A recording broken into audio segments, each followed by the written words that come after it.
യേശു ക്രിസ്തു ലോകത്തിലായിരുന്നപ്പോൾ ഒരു സാധാരണ മനുഷ്യൻ എങ്ങനെ ജീവിക്കുന്നു അത് കാണിച്ചു തന്നു. ഒരു സാധാരണ മനുഷ്യൻ എങ്ങനെ ജീവിക്കുന്നു എന്നുള്ളത് അവൻ കാണിച്ചു തന്നു. കാണിച്ചു തന്നിട്ട് നിങ്ങൾ ഇത് ഫോളോ ചെയ്യുക എന്നുള്ളതായിരുന്നു അവൻ്റെ ആ ഹൃദയത്തിലെ ആഗ്രഹം. ഇത് നമുക്കൊരു മാതൃകയായിരുന്നു. യേശു ക്രിസ്തു നമ്മളെ സംബന്ധിച്ച് നമുക്കൊരു മാതൃകയായിരുന്നു അവന്. അതുകൊണ്ട് എങ്ങനെ ജീവിക്കണം,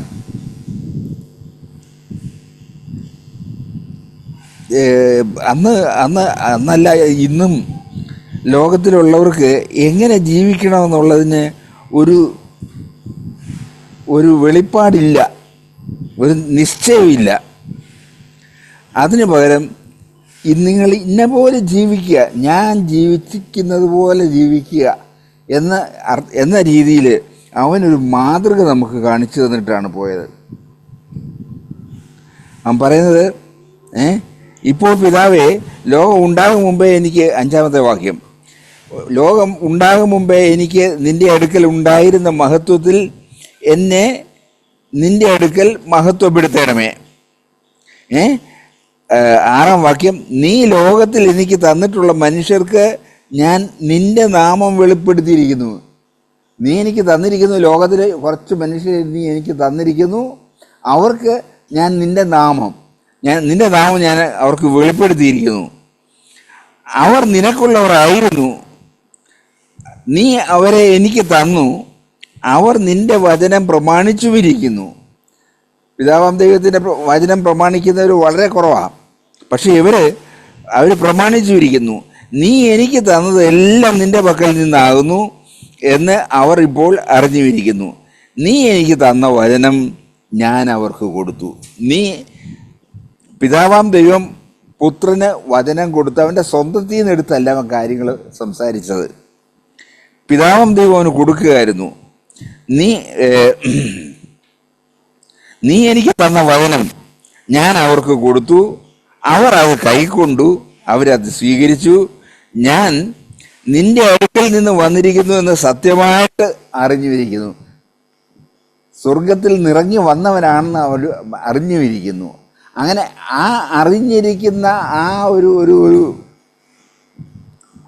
ഒരു അറിവിലേക്ക് വരത്തക്കവണ്ണം യേശു മാതൃകയായിട്ട് ജീവിച്ചു. ഞാൻ നിന്റെ അടുക്കൽ നിന്ന് വന്നിരിക്കുന്നത് സത്യമായിട്ട് അറിഞ്ഞിരിക്കുന്നു. നീ എന്നെ അയച്ചു എന്ന് വിശ്വസിച്ചിരിക്കുന്നു. ഞാൻ അവർക്ക് വേണ്ടി അപേക്ഷിക്കുന്നു. യേശു ക്രിസ്തു നമുക്ക് ഓരോരുത്തർക്കും വേണ്ടി അപേക്ഷിച്ചുകൊണ്ടിരിക്കുന്നു പിതാവിനോട്. അത് നമുക്ക് വലിയൊരു അറിവല്ലേ, വലിയൊരു ആശ്വാസമല്ലേ. നമുക്ക് ജീവിക്കേണ്ടത് എങ്ങനെയാണെന്ന് എങ്ങനെയാണ് ജീവിക്കേണ്ടതെന്ന് അറിയില്ല.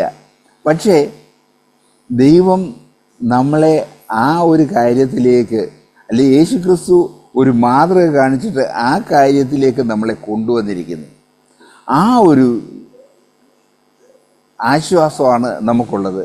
നമുക്ക് ഒരു കാര്യത്തിൽ സംശയം വന്നാൽ, ക്രിസ്തീയ ജീവിതത്തിൽ നമ്മൾ മുന്നോട്ട് പോയിക്കൊണ്ടിരിക്കുന്നു.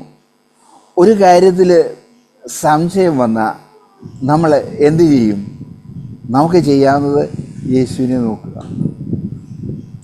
യേശുവിനെ നോക്കിയിട്ട് യേശു ഈ കാര്യം ചെയ്യുമായിരുന്നോ?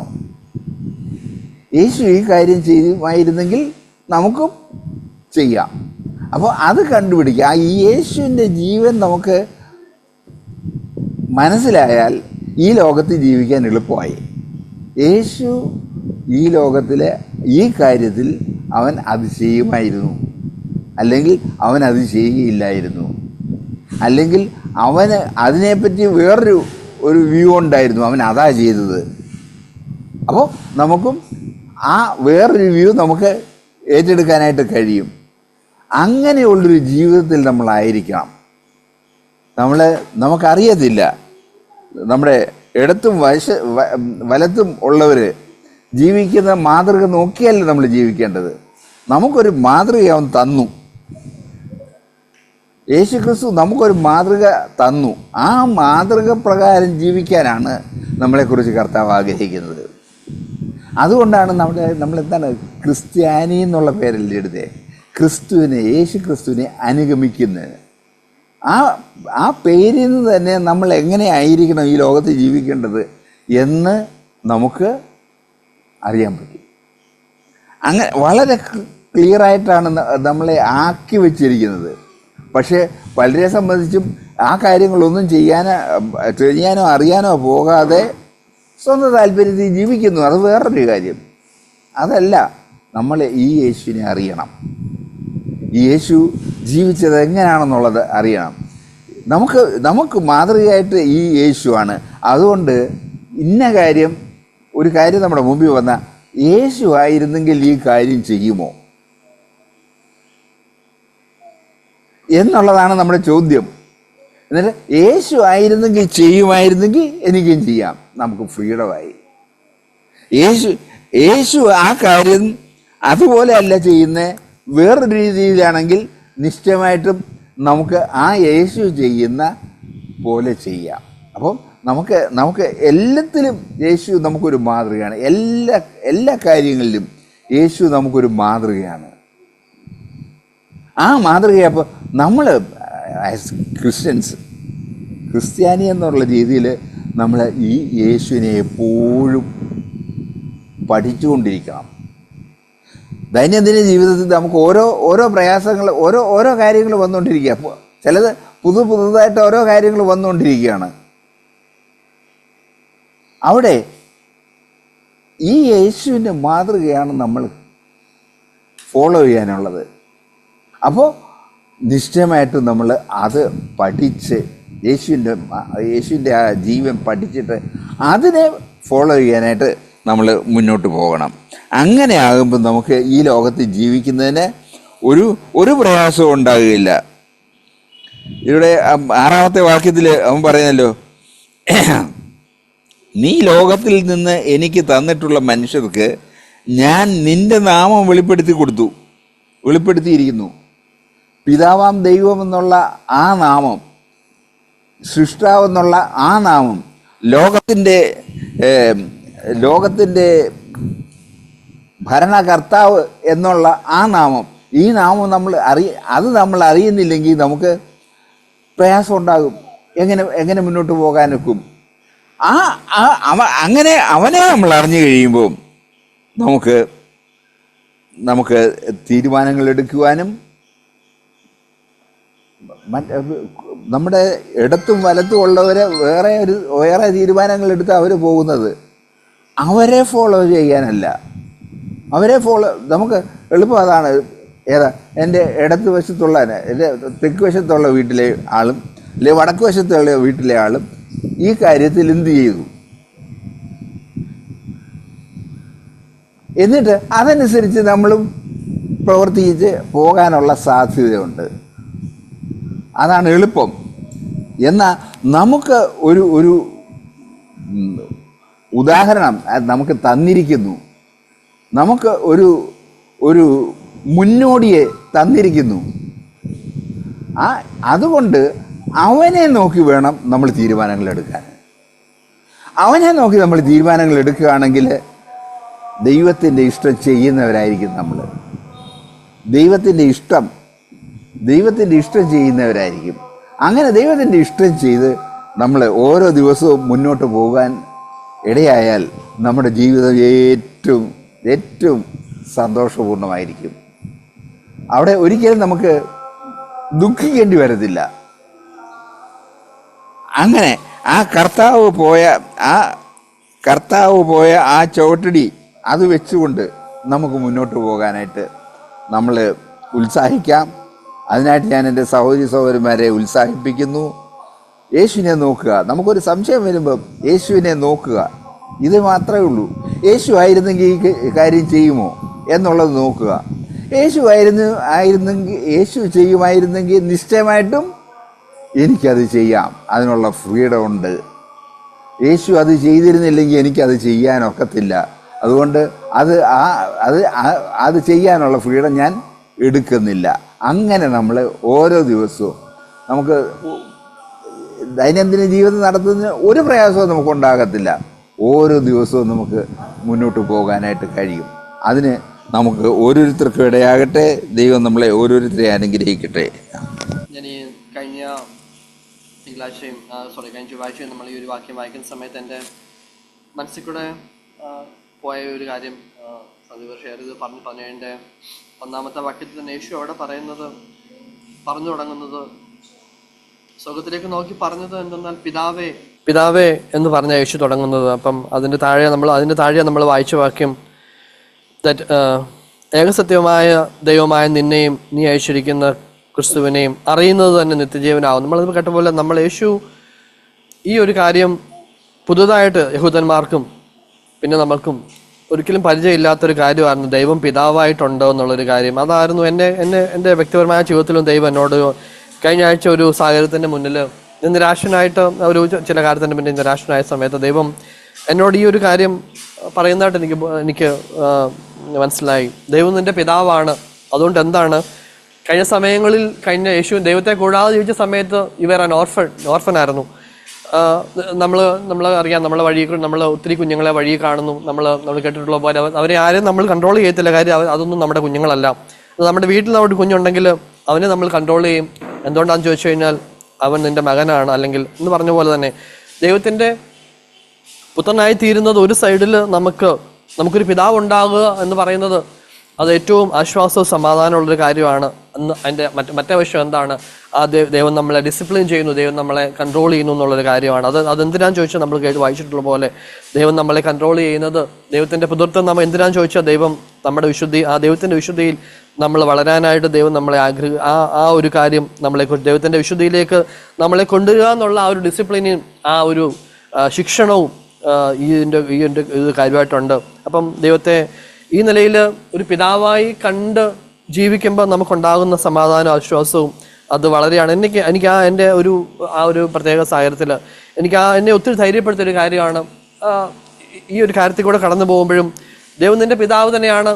ഇവിടെ നിനക്കൊരു നീ അതിനെപ്പറ്റി നിൻ്റെ ജീവിതത്തിൽ സംഭവിച്ച ഈ ഒരു കാര്യത്തെപ്പറ്റി ഓർത്ത് നിരാശപ്പെടേണ്ട കാര്യമില്ല എന്ന് കേട്ടത് എനിക്കൊരു വലിയ ഒരു ആശ്വാസവും സമാധാനമായിരുന്നു. അപ്പം അതെന്താണ്? ദൈവത്തിൻ്റെ സ്നേഹം ഒരു സൈഡിൽ ഉറപ്പായിരിക്കുന്നത് കൊണ്ട് ആ സ്നേഹം എന്ന് പറയുന്നത് നമുക്ക് ഇഷ്ടമുള്ളതെല്ലാം വാങ്ങിച്ചു തരുന്നതല്ല.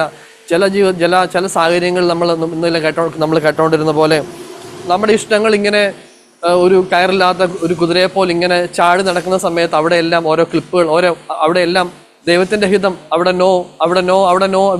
നോ എന്ന് പറഞ്ഞ് നമ്മളെ ലിമിറ്റ് ചെയ്യുകയും ആവശ്യമുള്ള സ്ഥലങ്ങളിൽ അവിടെ പോകരുതെന്ന് നമ്മളോട് പറഞ്ഞ് നമ്മളെ സ്ട്രിക്റ്റായിട്ട് വാൺ ചെയ്യുകയും ചെയ്യുന്ന ദൈവത്തിൻ്റെ ശബ്ദം ഉണ്ട്.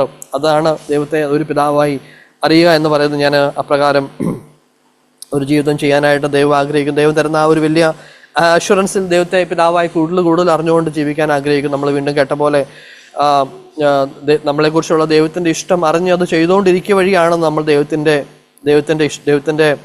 ദൈവത്തിൻ്റെ നാമത്തെ മഹത്വപ്പെടുത്തുന്നത് എന്ന് നമ്മൾ കേട്ടു. നമ്മൾ വായിച്ചിട്ടുള്ള പോലെ നമ്മുടെ ജഡത്തിൻ്റെ അനേകം താല്പര്യങ്ങളോട് നോ എന്ന് പറയുമ്പോഴാണ് ആരാധന നടക്കുന്നത്. നിങ്ങൾ ബുദ്ധിയുള്ള ആരാധനയായി നിങ്ങളുടെ ശരീരത്തെ ജീവനും വിശുദ്ധിയും ദൈവത്തിന് പ്രസാദമുള്ള യാഗമായി സമർപ്പിക്കുക. നമ്മൾ കേട്ടപ്പോൾ നമ്മുടെ അനുദിന ജീവിതവുമായിട്ട് ബന്ധപ്പെട്ട് നമ്മൾ എന്ത് കാണണം, നമ്മൾ എന്ത് കേൾക്കണം, നമ്മൾ എന്ത് സംസാരിക്കണം എന്ന് നമ്മൾ കേട്ട പോലെ നമുക്ക് ഇഷ്ടമുള്ള പോലെ ജീവിക്കുന്ന ഒരു ജീവിതത്തിൻ്റെ ഒരു വഴിയുണ്ട്.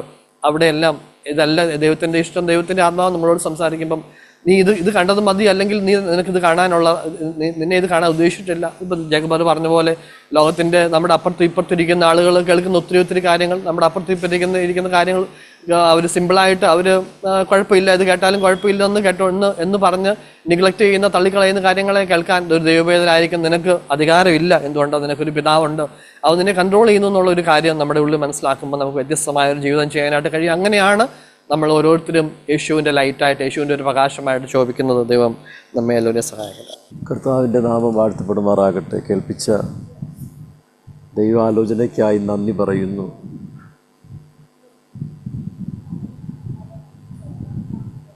ഈ ലോകത്തിൽ നിന്നും എനിക്ക് തന്നിട്ടുള്ള മനുഷ്യർക്ക് ഞാൻ നിൻ്റെ നാമം വെളിപ്പെടുത്തിയിരിക്കുന്നു. സന്ധ്യ ബ്രദർ ഒരു കാര്യം സൂചിപ്പിച്ചുവെങ്കിലും ഞാനതൊന്ന് ഒരു അനുഭവമായിട്ട് പറയാം. യേശുവിൻ്റെ നാമക്കാരെന്ന് പറയുന്ന ഒരു ഗ്രൂപ്പ് കേരളത്തിലുണ്ട്. അവർ ഈ വാക്യത്തെ അക്ഷരീയമായി അങ്ങനെ തന്നെ എടുത്തിട്ട് അവർ പറയുന്നത് ഇങ്ങനെയാണ്: നിങ്ങൾ ആ നാമത്തിൽ സ്നാനം കൊടുക്കുന്നുണ്ടോ? നിങ്ങളൊരു വീട് ഡെഡിക്കേറ്റ് ചെയ്യുമ്പോൾ യേശുവിൻ്റെ നാമത്തിലാണോ ചെയ്യുന്നത്? ഇല്ലെങ്കിൽ നിങ്ങളൊരു ക്രിയ ചെയ്യുമ്പോൾ ആ നാമത്തിൽ ചെയ്യുന്നുണ്ട്. അവർക്ക് അത് മാത്രമേ ഉള്ളൂ. ഈ നാമം ഉപയോഗിക്കുന്നുണ്ടോ എന്നാണ്.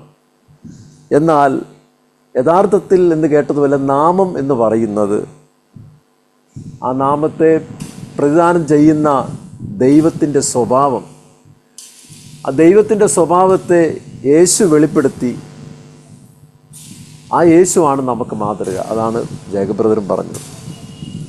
അപ്പോൾ യേശുവിൻ്റെ ജീവിത സ്വഭാവം നമ്മുടെ ജീവിതത്തിൽ ആയിത്തീരുമ്പോഴാണ് ഈ നാമം നമുക്ക് വെളിപ്പെട്ട് കിട്ടിയത്. നമ്മൾ വായിക്കുന്നുണ്ട്, ലോകത്തിൽ നിന്നും എനിക്ക് തന്നിട്ടുള്ള മനുഷ്യർ. ലോകത്തിൽ ഒരുപാട് മനുഷ്യരുണ്ട്. ലോകത്തിൻ്റെ പ്രഭുവാണ് പിശാച്. ലോകത്തിലാണ് ഇന്ന് കാണുന്ന എല്ലാ സംവിധാനങ്ങളും. നമ്മൾ പത്രത്തിൽ വായിക്കുന്ന മോളിവുഡും ഹോളിവുഡും ഇല്ലെങ്കിൽ ഇന്ന് കാണുന്ന എല്ലാം ലോകത്തിലാണ്. പക്ഷെ ലോകത്തിൽ നിന്ന് കുറച്ച് പേരെ ദൈവം തിരഞ്ഞെടുത്ത് അവരെ യേശുവിന് കൊടുത്തു. അങ്ങനെ തിരഞ്ഞെടുക്കപ്പെട്ടവരാണ് നാം ഇവിടെ ഇരിക്കുന്ന എല്ലാവരും. നാം എല്ലാവരും ഒരു സമയത്ത് ലോകത്തിലെ മനുഷ്യരായിരുന്നു. ഈ ലോകത്തിലെ മനുഷ്യരായിരുന്ന നമ്മെ പിതാവായ ദൈവം തിരഞ്ഞെടുത്തു. നമുക്കാണ് ഈ കർത്താവിൻ്റെ നാമത്തെ വെളിപ്പെടുത്തിയിരിക്കുന്നത്. അത് കേവലം ആ യേശുവിൻ്റെ നാമം എന്ന വാക്കല്ല, വാസ്തവത്തിൽ യേശുവിൻ്റെ സ്വഭാവം നമുക്ക് വെളിപ്പെടുത്തിയിരിക്കുന്നു. അത് ആയിത്തീരണമെന്നാണ് ദൈവം നമ്മെക്കുറിച്ച് ആഗ്രഹിക്കുന്നത്. ദൈവസഹായം. കർത്താവിൻ്റെ നാമം മഹത്വപ്പെടുമാറാകട്ടെ. ബഹുമാനപ്പെട്ട ഡോക്ടർ സന്ദീപിനോടുള്ള സ്നേഹം അറിയിക്കുന്നു.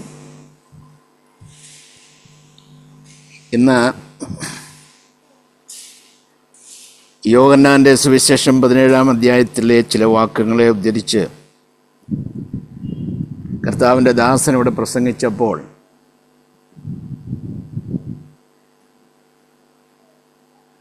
ഈ പ്രാർത്ഥനയിൽ കൂടെ കർത്താവിൻ്റെ ദാസൻ പറഞ്ഞ ഒരു മറിയെപ്പറ്റി എൻ്റെ മനസ്സിൽ കൂടെ പോയി. കർത്താവ് നമ്മളെ സ്നേഹിക്കുന്നു, കർത്താവ് ഇതൊക്കെ പറയും, നമ്മൾ അനുസരിക്കണമെന്ന് പറയുമ്പോൾ തന്നെ നമ്മൾ കർത്താവിന് എന്ത് ചെയ്യുന്നു എന്നുള്ളതാണ് ഒരു ചോദ്യം. അത് 20-ാം അധ്യായത്തിൽ ഇവിടെ പരാമർശിച്ചതാണ്. 20-ാം അധ്യായത്തിൽ അതിൻ്റെ 1-ാമത്തെ വാക്യത്തിൽ ഇങ്ങനെ പറയുന്നു: ആഴ്ചവട്ടത്തിൻ്റെ 1-ാം നാൾ മഗ്ദലക്കാരത്തി മറിയ രാവിലെ ഇരുട്ടുള്ളപ്പോൾ തന്നെ കല്ലറയ്ക്കൽ ചെന്നു. ഇത് കല്ലറയുടെ ഒരു അനുഭവമാണ്, ഒരു ശ്മശാനമാണ്.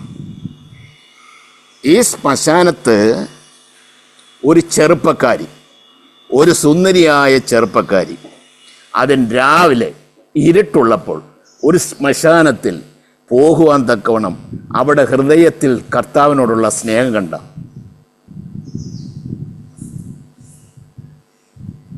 ചിന്തിച്ച് നോക്കിയേ. ആ ഒരു സ്നേഹം നമ്മുടെ ഹൃദയത്തിൽ ഉണ്ടാകണമെന്നാണ് ഞാൻ അവിടെ പ്രാർത്ഥിച്ചുകൊണ്ടിരുന്നത്. താഴോട്ട് വായിക്കുമ്പോൾ നമ്മൾ ഒത്തിരിയും കാര്യം അവിടെ കാണും, ഒത്തിരിയും കാര്യം. ശിഷ്യന്മാർ 10-ാമത്തെ വാക്യത്തിൽ നോക്കിയാട്ടെ, ശിഷ്യന്മാർ വീട്ടിലേക്ക് മടങ്ങിപ്പോയി. അവരങ്ങ് വീട്ടിലോട്ട് പോയി. എന്നിട്ടും അവൾ കല്ലറവാതിൽക്കൽ നിൽക്കുകയാണ്. ഇതാണ് യഥാർത്ഥമായി കർത്താവിനോടുള്ള സ്നേഹം. താഴോട്ട് വരുമ്പോൾ നോക്കിയേ, കർത്താവ് അവളെ വിളിക്കുന്നു, മറിയേ. അന്നേരം നമ്മുടെ ഈ ഭാഷ കൊണ്ടോ നമ്മൾ സംസാരിക്കുന്ന ആ ഭാഷയിലല്ല അത് മനസ്സിലാക്കണ്ടേ. ദൈവത്തിൻ്റെ പരിശുദ്ധാത്മാവിൽ നമ്മളത് മനസ്സിലാക്കുമ്പോൾ, മറിയേ എന്ന് വിളിച്ചപ്പോൾ അവൾ കർത്താവിനെ വിളിക്കുന്ന ഒരു പേരുണ്ട്, റബ്ബുനി. അന്നേരം അതിനകത്ത് അവിടെ ഹൃദയത്തിൽ കൂടെ കൊണ്ടുപോയ ആ വിചാരങ്ങളും ആ ഒരു അഫെക്ഷൻ ഉണ്ടല്ലോ, അത്രമാത്രം ഒരു അഫെക്ഷൻ, അത് നമ്മുടെ ജീവിതത്തിൽ ഉണ്ടാകണം.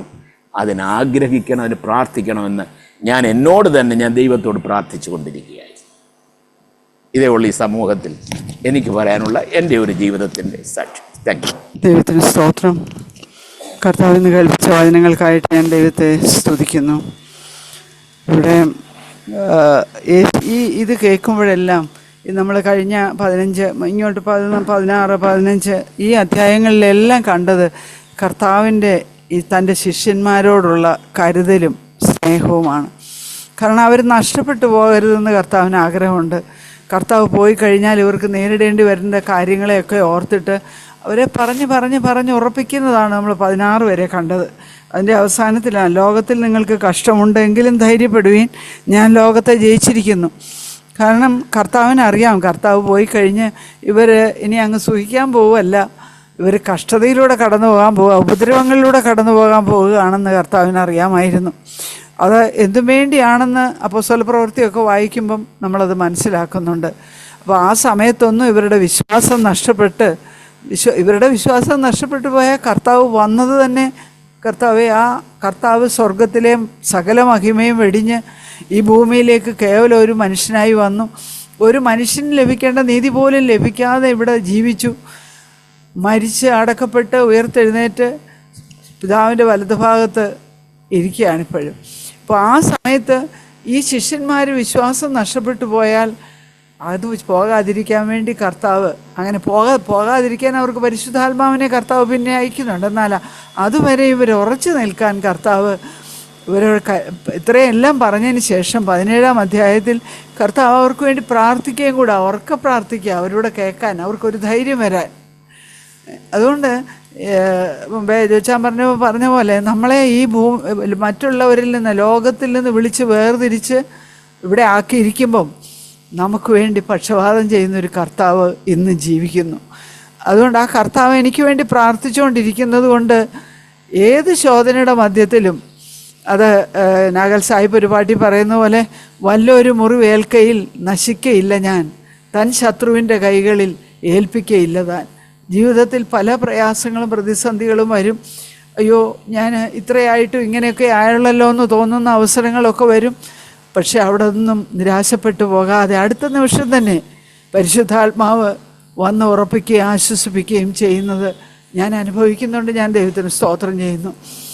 അപ്പോഴെല്ലാം കർത്താവ് പറയുന്നൊരു കാര്യമുണ്ട്, നിന്നിൽ ഉള്ള യേശുവിൻ്റേതല്ലാത്ത കാര്യങ്ങളെ ഞാൻ കാണിച്ചു തരിക മാത്രമാണ്. അവിടെ നീ റിപ്പൻറ്റ് ചെയ്ത് മാനസാന്തരപ്പെട്ട് കർത്താവിൻ്റെ അടുത്തേക്ക് തിരിയുക എന്നുള്ളത് മാത്രമേ നിനക്ക് ചെയ്യാനുള്ളൂ.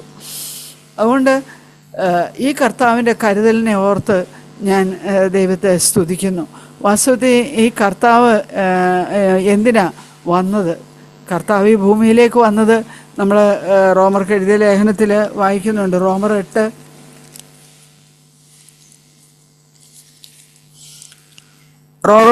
8-ാം അധ്യായത്തിൽ അതിൻ്റെ 28-ാം വാക്യം മുതൽ 28 ഞാൻ വായിക്കുക. എന്നാൽ ദൈവത്തെ സ്നേഹിക്കുന്നവർക്ക് നിർണയപ്രകാരം വിളിക്കപ്പെട്ടവർക്ക് തന്നെ സകലവും നന്മയ്ക്കായി കൂടി വ്യാപരിക്കുന്നു എന്ന് നാം അറിയുന്നു. അവൻ മുന്നറിഞ്ഞവരെ തൻ്റെ പുത്രൻ അനേക സഹോദരന്മാരിൽ ആദ്യയാവനാകേണ്ടതിന് അവൻ്റെ സ്വരൂപത്തോട് അനുരൂപരാകുവാൻ മുൻ നിയമിച്ചുമിരിക്കുന്നു. പിന്നെ വേറൊരു കാര്യം കൂടെ കർത്താവ് ചെയ്തു കഴിഞ്ഞു. മുൻ നിയമിച്ചവരെ വിളിച്ചവരെ നീതീകരിച്ചവരെ തേജസ്കരിച്ചിരിക്കുന്നു. അപ്പോൾ ഈ തേജസ്കരിക്കപ്പെട്ട കൂട്ടത്തിലാണ് ഞാനുമെന്ന് അറിയുന്നതോർത്ത് ഞാൻ ദൈവത്തെ സ്തുതിക്കുന്നു. പക്ഷേ എനിക്കിവിടെ ഒരു ഉത്തരവാദിത്വമുണ്ട്. ഈ കർത്താവിൻ്റെ മുഖത്തേക്ക് നോക്കിക്കൊണ്ട് കർത്താവ് പോയ കാൽച്ചുവടിൽ മുന്നോട്ട് പോവുക. യേശുവിൻ്റെ നിത്യജീവനാൽ നിറയപ്പെട്ട് ഓരോ ദിവസവും മറ്റുള്ളവർക്ക് യേശുവിൻ്റെ നാമത്തെ വെളിപ്പെടുത്തി കൊടുക്കുവാൻ എന്നെക്കുറിച്ച് കർത്താവ് ആഗ്രഹിക്കുന്നു. യേശുവിൻ്റെ നാമം എന്ന് പറഞ്ഞാൽ ഇത് നമ്മൾ കേട്ടു, യേശുവിൻ്റെ സ്വഭാവം. എന്നിൽ നിന്ന് വരുന്നത് യേശുവിൻ്റെ സ്വഭാവം, യേശുവിൻ്റെ സൗരഭ്യമാണോ? ക്രിസ്തുവിൻ്റെ സൗരഭ്യം ദൈവത്തിന്, രക്ഷിക്കപ്പെടുന്നവരുടെ ഇടയിലും നശിച്ചു പോകുന്നവരുടെ ഇടയിലും ഞങ്ങൾ ദൈവത്തിന് ക്രിസ്തുവിൻ്റെ സൗരഭ്യവാസനയാണെന്നാണ് പൗലോസ് പറഞ്ഞിരിക്കുന്നത്. അപ്പോൾ അങ്ങനെ എപ്പോഴും യേശുവിൻ്റെ ജീവൻ പ്രാപിച്ച് ആ ജീവൻ നിറഞ്ഞു കവിഞ്ഞൊഴുകുമ്പോഴാണ് യേശുവിൻ്റെ സ്വഭാവത്തിൻ്റെ സൗരഭ്യം വരുന്നത്. അതിൽ കുറഞ്ഞ എവിടെയെങ്കിലും വരുന്നെങ്കിൽ അവിടെ കരയാനും അനുതപിക്കാനും മാനസാന്തരപ്പെടാനുമുള്ള ഒരിടം പരിശുദ്ധാത്മാവ്, ദൈവത്തിൻ്റെ ദയ എന്നെ മാനസാന്തരത്തിലേക്ക് നടത്തുന്ന ഓർത്ത് ഞാൻ ദൈവത്തെ സ്തുതിക്കുന്നു. അവിടെ മാനസാന്തരപ്പെട്ടാൽ കർത്താവ് എന്നെ തള്ളിക്കളയത്തില്ല. കർത്താവ് മാനസാന്തരപ്പെടണമെങ്കിൽ കർത്താവിൻ്റെ അടുത്ത് ചെല്ലണമല്ലോ. കർത്താവ് പറഞ്ഞിട്ടുണ്ട്, എൻ്റെ അടുക്കൽ വരുന്നവനെ ഞാൻ ഒരു നാളും തള്ളിക്കളയുകയില്ല, ഉപേക്ഷിക്കുകയുമില്ലെന്ന്. അതുകൊണ്ട് ഹൃദയത്തിൻ്റെ ആഴത്തിൽ നിന്നൊരു അനുതാപത്തോടെ, അല്ലാതെ ഈ കഴിഞ്ഞ ദിവസം റസാക്കിൻ്റെ ഒരു ഇതിനകത്ത് കാണുന്നു.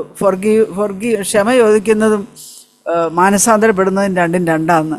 ക്ഷമ ചോദിക്കുക എന്ന് പറഞ്ഞാൽ സോറി പറഞ്ഞാൽ മതി, വീണ്ടും പോയി അത് തന്നെ ചെയ്യാം. പക്ഷെ മാനസാന്തരപ്പെടുക എന്ന് പറഞ്ഞാൽ അത് ഏറ്റുപറഞ്ഞ് ഉപേക്ഷിച്ച് അത്രമാത്രം ഒരു അനുതാപത്തോടെ കർത്താവിൻ്റെ അടുത്ത് ചെല്ലുന്ന ഒരു കാര്യമാണ് മാനസാന്തരം. അങ്ങനെ ചെല്ലുന്നവരെ കർത്താവ് ഒരിക്കലും ഉപേക്ഷിക്കുകയില്ല. അതുകൊണ്ട് ഈ കർത്താവിൻ്റെ കരുതലിനും സ്നേഹത്തിനുമായിട്ട് ഞാൻ നന്ദി പറയുന്നു. ഈ കർത്താവ് ഭൂമിയിലേക്ക് വരുമ്പം ഇന്ന് കേട്ടല്ലോ, നമ്മുടെ ഇഷ്ടത്തെ യാഗമായി വെക്കുന്ന കാര്യമൊക്കെ ഇന്ന് കേട്ടു. യേശു കർത്താവ് ഭൂമിയിലേക്ക് വരുമ്പം കർത്താവ് പറഞ്ഞ ഒരു കാര്യം എബ്രായർക്ക് എഴുതിയ ലേഖനത്തിൽ നമ്മൾ വായിക്കുന്നുണ്ട്. എബ്രായർ 10:5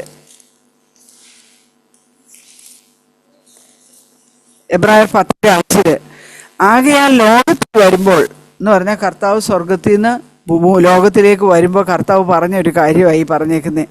ഹനനയാകവും വഴിപാടും നീ ഇച്ഛിച്ചില്ല, എന്നാൽ ഒരു ശരീരം നീ എനിക്ക് ഒരുക്കിയിരിക്കുന്നു. അതുവരെ എൻ്റെ കർത്താവിന് ശരീരമില്ലായിരുന്നു.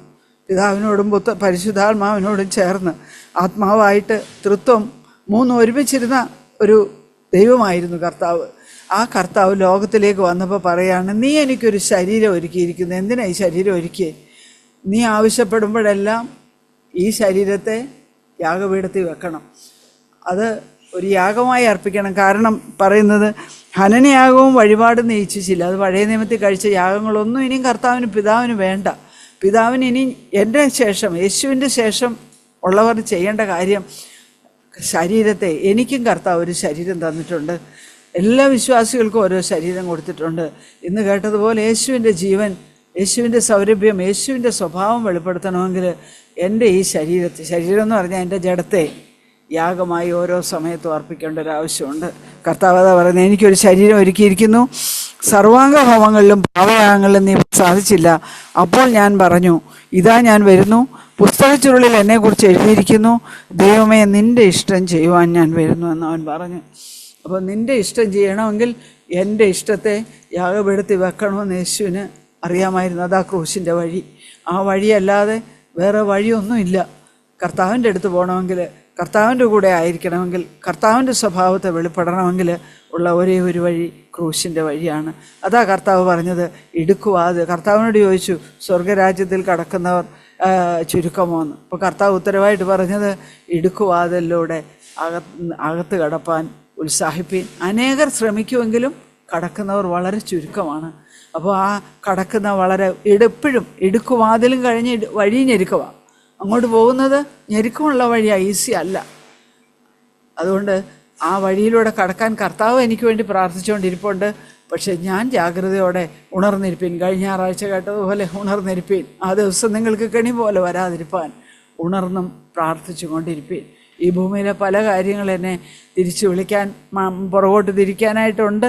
പക്ഷെ അവിടെയൊക്കെ ഉണർന്നും പ്രാർത്ഥിച്ചും കൊണ്ട് കർത്താവിൻ്റെ സന്നിധിയിൽ ജീവിപ്പാനായിട്ട് ഞാൻ ആഗ്രഹിക്കുന്നു. അതിനായിട്ട് ദൈവം കേൾപ്പിക്കുന്ന വചനങ്ങൾക്കായിട്ട്, അത് പറയുന്ന സഹോദരന്മാർക്കായിട്ടും നടത്തുന്ന മൂപ്പന്മാർക്കായിട്ടും ഞാൻ ദൈവത്തെ സ്തുതിക്കുന്നു. പൗലോസിന് അങ്ങനെ ഒരു ഭാരം ഉണ്ടായിരുന്നു. അപ്പോസ്തലപ്രവൃത്തിയിൽ ഞാൻ ഇന്ന് അത് നോക്കുമ്പോൾ ഈ യേശു കർത്താവ് ശിഷ്യന്മാരെക്കുറിച്ച് ഭാരപ്പെട്ട പോലെ തന്നെ പൗലോസ് ഒരു ഭാരമുണ്ട്. അതോടെ വായിച്ചുകൊണ്ട് ഞാൻ നിർത്താം. അപ്പോസ്തലപ്രവൃത്തി 20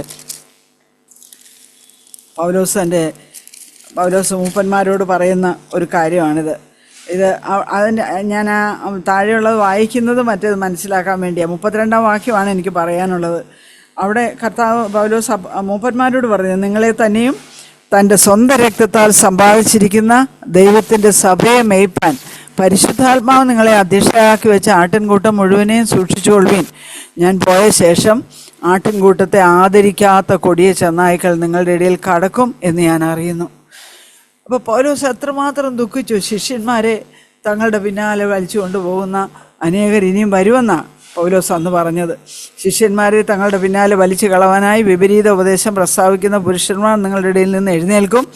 അതുകൊണ്ട് ഉണർന്നിരിപ്പീൻ. ഞാൻ 3 സംവത്സരം രാപ്പകൽ ഇടവിടാതെ കണ്ണുനീർ വാർത്തും കൊണ്ട് ഓരോരുത്തരും ബുദ്ധി പറഞ്ഞതെന്ന് ഓർത്തുള്ളൂ. ഇനി കർത്താവിൻ്റെ ഈ പ്രാർത്ഥന കണ്ടപ്പം ഞാൻ ഈ കാര്യം ഓർത്തെ.